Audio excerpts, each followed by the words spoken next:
إبراهيم إنك حميد مجيد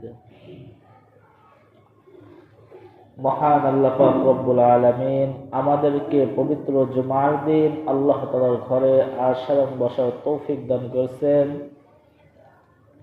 এজন্য সকল অন্তরস্থল থেকে শুকরিয়া আদায় করে আলহামদুলিল্লাহ। আল্লাহ পাক রব্বুল আলামিন অতি মায়া করে আমাকে আপনাকে বানিয়েছেন, অতি মোহাব্বত করে আমাকে আপনাকে দুনিয়াতে পাঠিয়েছেন। কিছু সময়ের জন্য দুনিয়াতে আমি আপনি অবস্থান করব, আবার আল্লাহ পাক রব্বুল আলামিনের যখন স্মরণ হবে, আল্লাহ পাক রব্বুল আলামিন আমাকে আপনাকে আবার পরকালে নিয়ে যাবেন। কিছু সময়ের জন্য যে আল্লাহ পাক রব্বুল আলামিন আমাকে আপনাকে দুনিয়াতে প্রেরণ করেছেন, দুনিয়াতে আমাকে আপনাকে পাঠিয়েছেন কিছু কাজকর্ম করার জন্য। আল্লাহ পাক রব্বুল আলামিন আমাকে আপনাকে দুনিয়াতে পাঠিয়েছেন ইবাদত করার জন্য। আমি আপনি সকলে স্বীকার করি যে আল্লাহ পাক রব্বুল আলামিন আমাকে আপনাকে ইবাদত করার জন্য সৃষ্টি করেছেন এবং ইবাদত করতেছি। কিন্তু আমি আপনি যদি একটু জীবন নিয়ে গবেষণা করি, একটু জীবন নিয়ে চিন্তা ফিকির করি যে আমি আপনি কতটুকু আল্লাহ পাক রব্বুল আলামিনের ইবাদত করতেছি, আর সাহাবা ইকরাম আল্লাহ পাক রব্বুল আলামিনের ইবাদত কিভাবে করেছেন। সায়েন্টিস্টরা গবেষণা করে বলেছেন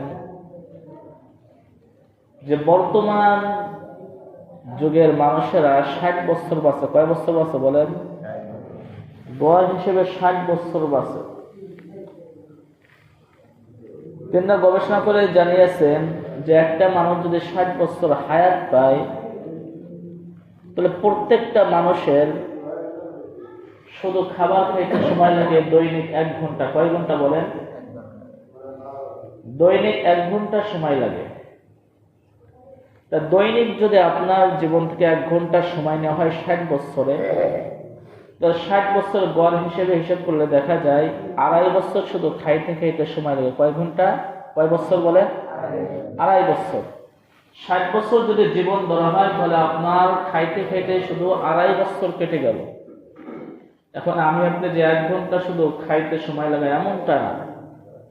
ওই যে মাগরিব পরে যে চা খাইতে যায় ওখানে সময় লাগে চলে যায় কয় ঘন্টা? 2 ঘন্টা। ওইটা কিন্তু বাদ দিয়ে দিছি। শুধু গড় হিসেব করছি যে মানুষের 60 বছর যদি হায়াত পায় শুধু খাইতে সময় লাগে কয় বছর বলে? 2.5 বছর।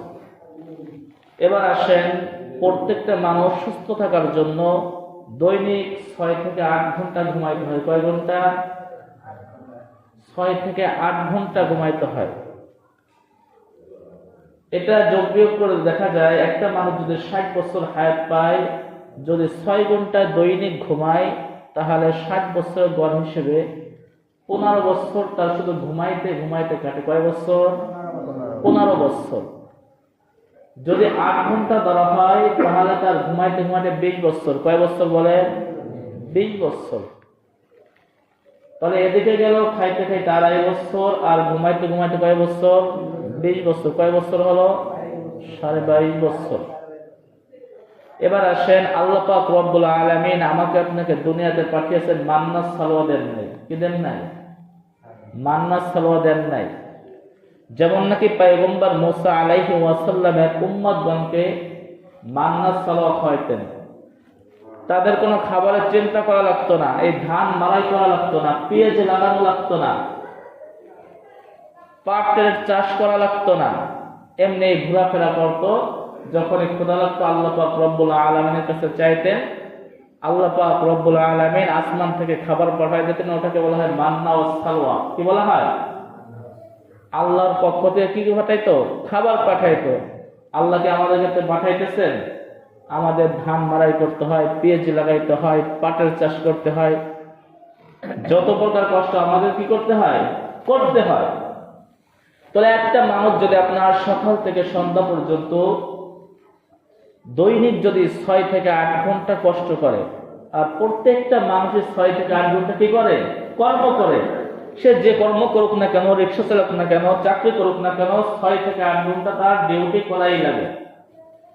এবার আসেন, 6 থেকে 8 ঘন্টা যদি আপনি ডিউটি করেন নিজের পেট চালানোর জন্য, নিজের সন্তানদেরকে চালানোর জন্য, তাহলে এখানেও চলে যায় 20 বছর। কয় বছর? একটা মানুষ যদি 60 বছর হায়াত পায় তাহলে কর্ম করতে লাগে 20 বছর, ঘুমাইতে ঘুমাইতে যায় 20 বছর, শুধু খাইতে সময় লাগে 2.5 বছর। কয় বছর গেল?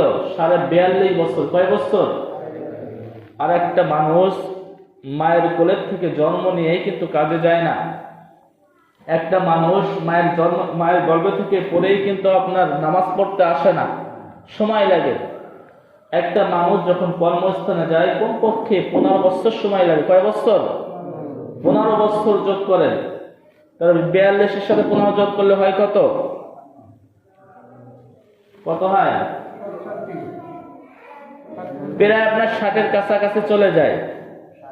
তাহলে আমাকে আপনাকে যে আল্লাহ পাক রব্বুল আলামিন সৃষ্টি করছেন ইবাদত করার জন্য, তাহলে আমি আপনি আল্লাহকে কত সময় দিতেছি একটু হিসেব করলে দেখা যায় যে আল্লাহ পাক রব্বুল আলামিন আমাকে আপনাকে সৃষ্টি করেছেন ইবাদত করার জন্য, কিন্তু আমি আপনি আল্লাহ পাক রব্বুল আলামিনকে একটু সময় দিতেছি না। আমার নিজের জন্য আমি জীবনটাকে গুছাইতে গুছাইতে আমার জীবন শেষ হয়ে যাইতেছে।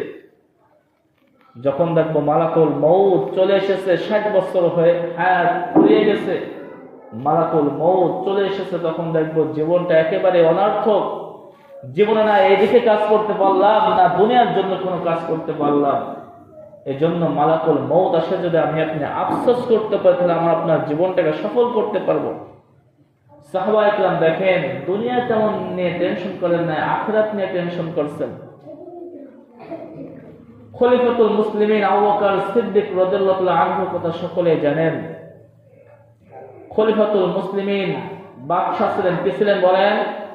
বাদশা ছিলেন। বাদশা থাকা সত্ত্বেও নিজে কত ছোট মনে করছেন, আখিরাতের প্রতি কতটা ভয় ছিল দেয় দেখেন। মুসলমান লক্ষ্য করে শুনবেন, খলিফাতুল মুসলিমিন আবু বকর সিদ্দিক রাদিয়াল্লাহু তাআলা আনহু যখন বাদশা ছিলেন, তিনি যখন মদিনার ভিতর দিয়ে হাঁটাচলা করতেন, পায়ে জুতা ছিল না। সাহাবায়ে কেরাম আরজ করলেন, ও খলিফাতুল মুসলিমিন, আপনি যে একজন বাদশা, মুসলমানদের খলিফা, আপনি কেন পায়ে জুতা রাখেন না?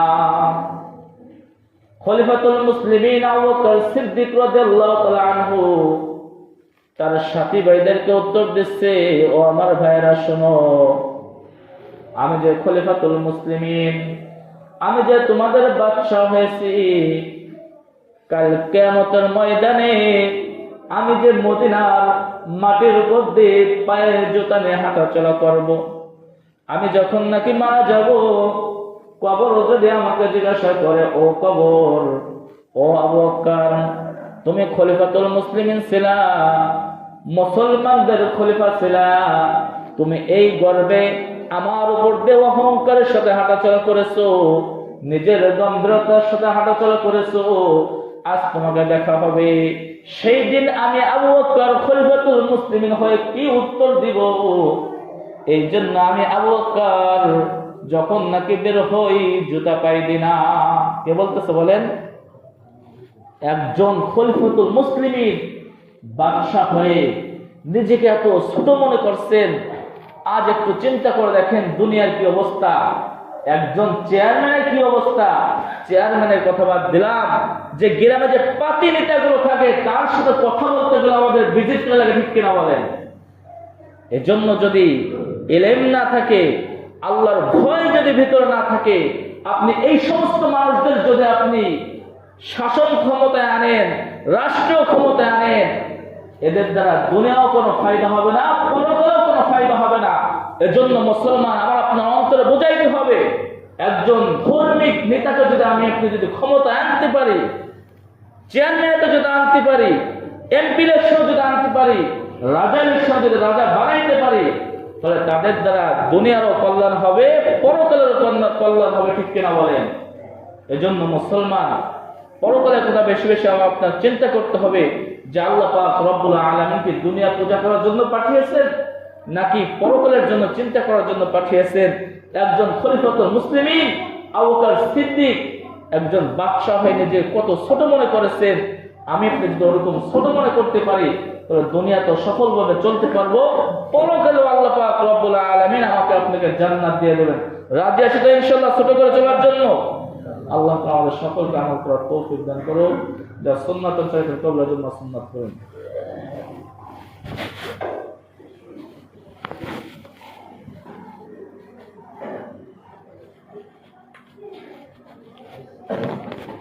সুবহানাল্লাহ।